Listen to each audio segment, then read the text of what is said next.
Alam nyo lang ito kung paano gawing PPUE. Punta lang kayo dito sa may Chrome. Tapos, type nyo lang ito, 192. Ayan. Tapos, ang kuha nito, username is telecom admin. Tapos yung sa password niya is admin telecom. Back nyo lang ito. Tapos, punta kayo dito sa may advance.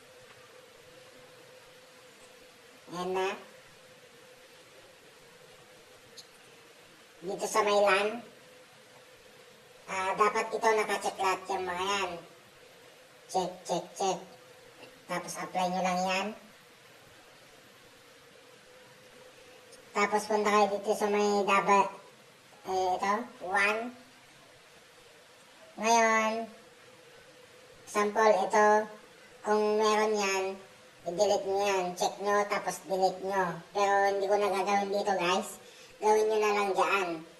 Ngayon guys, kung na-delete nyo na,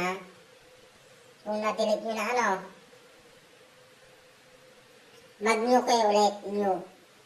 Tapos, ayan guys, PPUE. Tapos, i-uncheck nyo yan, enable VLAN. I-uncheck nyo. Tapos yung username niya, ito username niya. Kung ano yung nilagay nyo dun sa may Microtech, sample, ang nilagay nyo dun is Dennis. Yan guys, yung password niya, ganun, yung nilagay nyo din sa Microtech, ganun din ang ilalagay nyo dito. 1, 2, 3, 4, 5. Ayan. Tapos i-check nyo lang ito. Check. Tapos yung LAN 1 sa akin, i-check nyo. Sa akin kasi hindi mapindot yan.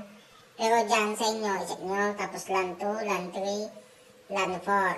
Ayan lang guys. Tapos apply. Yan lang guys. Ganun lang naman. Ito, apply.